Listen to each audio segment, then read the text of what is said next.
Quase 1000 anos depois da extinção do Império Romano, uma civilização despontou em um mundo que os europeus ainda desconheciam.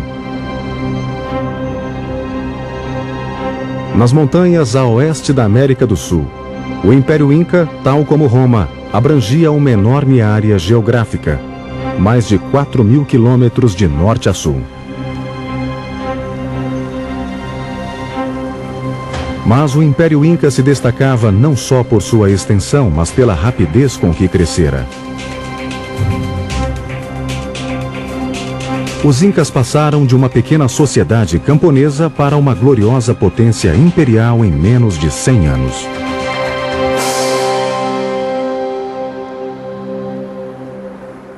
Estas são as ruínas da cidade de Machu Picchu, refúgio montanhês da elite inca. Entre 1450 e 1550 d.C., durante boa parte do ano, era o ponto de encontro da corte real inca, o seleto grupo que decidia o destino de mais de 6 milhões de súditos. Machu Picchu esconde-se entre montanhas íngremes a uma altura de 2.350 metros. Não era um local muito conveniente para acomodar 1.200 pessoas. Mas, aparentemente, os construtores incas não tiveram dificuldades para erguer os mais de 140 prédios. O domínio do escarpado terreno era crucial para o crescimento do império. Precisavam de uma tecnologia à altura do desafio.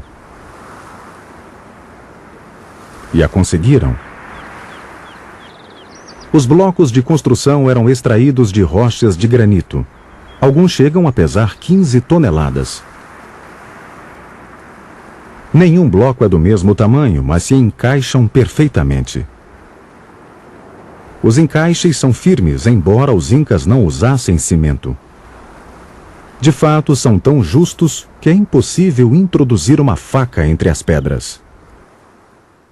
The Incas were virtuoso stone builders. If you go to Cusco, or if you go to Machu Picchu, or if you go to pretty much any Inca site, you can see the most amazing constructions there, built from granite, which has been molded as if it's plasticine. And you've got to remember that they did this without the invention of iron, without having discovered iron, without having discovered steel, and without any of the modern technological advances we have. And yet they were able to fill together stones which are the size of a small car. Os incas não deixaram registros sobre como realizaram esse feito. Mas sabemos que o resultado foram prédios resistentes e impermeáveis, mesmo a altitudes tão elevadas. E a tecnologia inca não parava aí. Para crescer, impérios precisam de alimento. Mas a agricultura era um grande problema para todas as sociedades montanhesas da América do Sul, onde há escassez de solo plano e arável. Mas os incas inventaram uma solução. Construíram terraços, nivelando as encostas e evitando que o solo fértil se perdesse com as chuvas.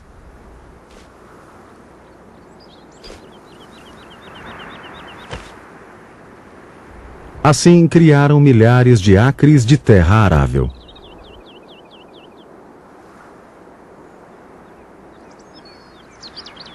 Desviaram leitos de rio para alimentar canais que, por sua vez, forneciam água para um complexo sistema de irrigação.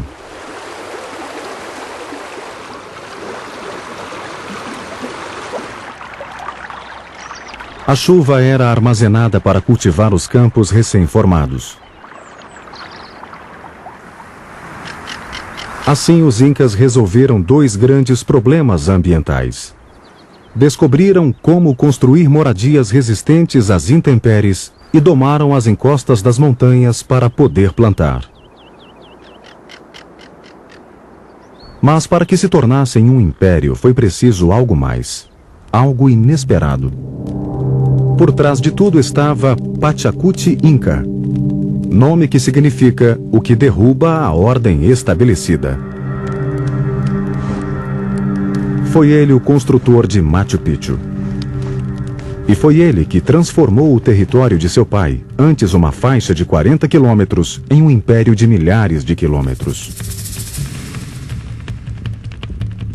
Sua história começou na véspera de uma grande batalha.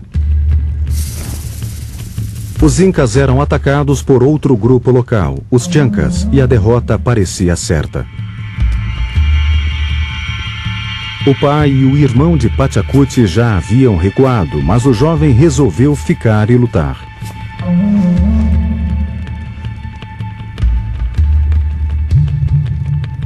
Apesar de todas as chances estarem contra ele, o príncipe Inca reuniu os homens restantes e em uma reviravolta dramática derrotou os Chancas. Ele perseguiu os inimigos até o território deles, não se detendo diante de nada até derrotá-los e subjugá-los. Mesmo no triunfo, ele era implacável. Ordenou a execução dos líderes inimigos e exigiu submissão do povo derrotado.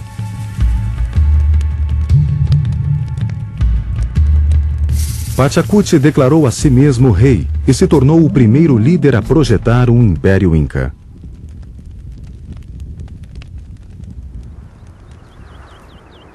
Insatisfeito com o sucesso regional, imaginou seu império se estendendo pelas montanhas e vales daquele vasto e íngreme território. Sob seu comando, os incas invadiram primeiro os vizinhos, depois tribos mais distantes. Pachacuti was, in many ways, the Alexander the Great of the Incas, in that he was the first person to expand their empire enormously. He was the first person who expanded the Inca Empire way, way beyond how it could have been dreamed. How it could have been dreamed, it would have been expanded.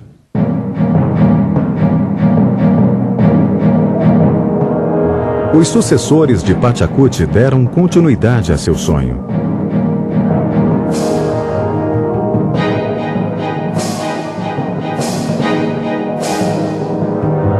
Em 50 anos, os incas haviam tornado seu território 1.500 vezes maior.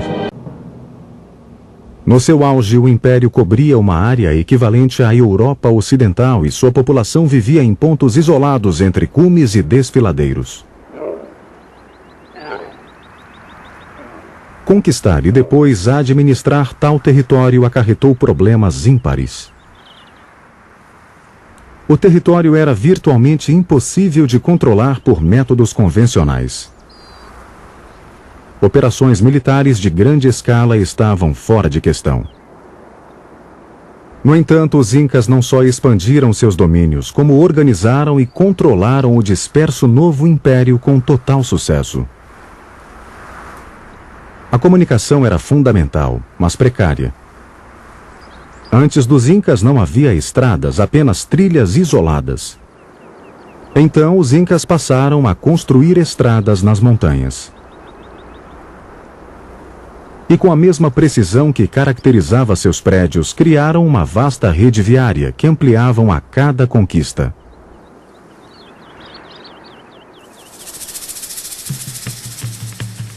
Pelas estradas corriam equipes de revezamento, que escalavam os picos para levar mensagens por todo o império.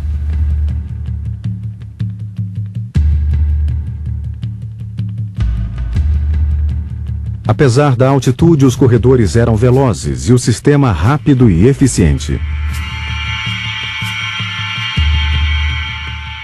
The Inca road network was punctuated every 6 to 9 kilometers by inns, by rest houses, in which there was a runner.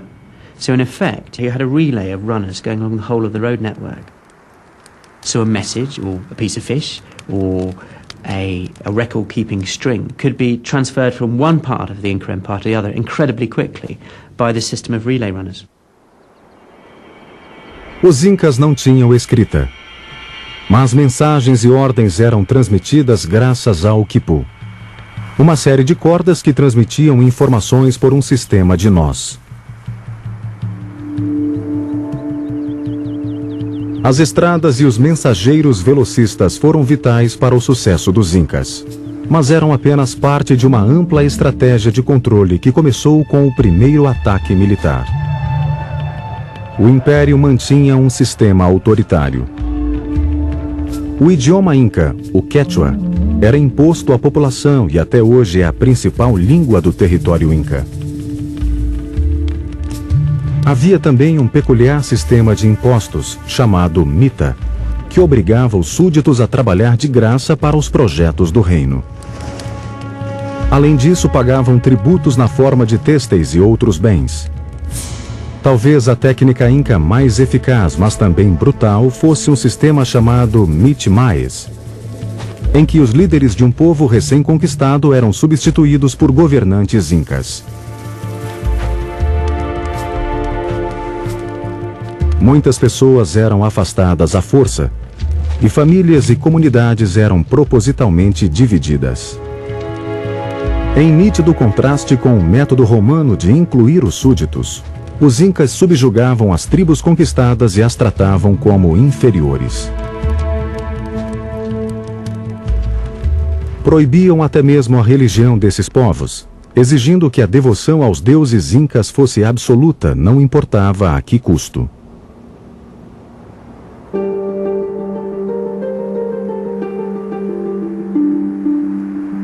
Afastavam meninas de suas famílias e as levavam para o alto das montanhas, onde participavam de uma das mais extraordinárias cerimônias incas. Acreditava-se que a presença da menina, escolhida pela beleza, apaziguava o Deus Sol e garantia prosperidade para toda a nação. Para pais incas, ter uma filha escolhida para a cerimônia era uma honra e uma glória, mas também uma provação.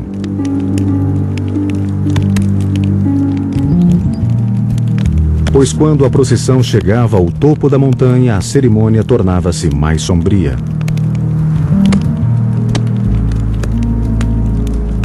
A menina recebia trajes cerimoniais e ingeria titi, um destilado de milho que a deixava sonolenta.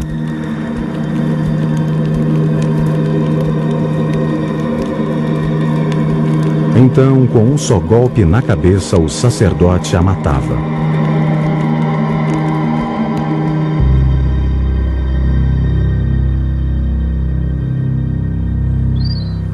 Sacrifícios humanos eram parte tradicional da religião inca. Mas a ideia era estranha a muitos dos novos súditos, e a perda de uma filha querida provocava dor e revolta. Era mais uma injustiça na lista de maltratos que sofriam nas mãos dos incas.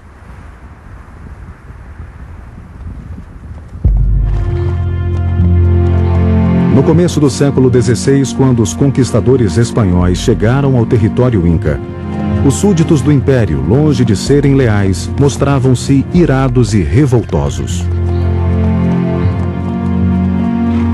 E os líderes incas, no momento em que mais precisavam de unidade, estavam divididos internamente por uma luta de poder. When the Spanish arrived, they didn't meet a unified resistance able to rise up against them. They actually met a divided country, which has been riven by civil war. A disputa era entre dois irmãos da família real inca que pleiteavam o trono. O poder estava dividido, o que dava aos espanhóis uma excelente oportunidade.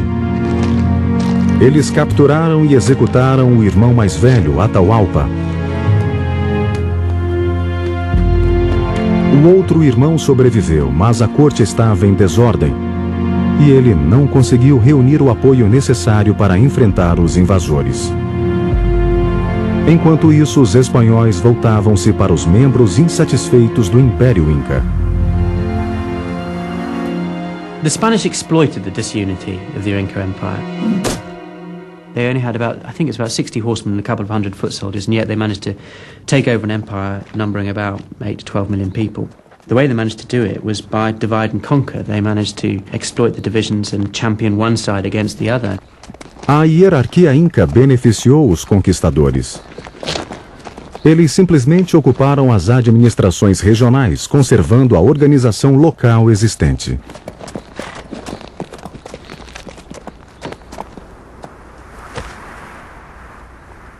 Encontraram pouca resistência, e em apenas 40 anos todo o Império Inca havia sucumbido à coroa espanhola.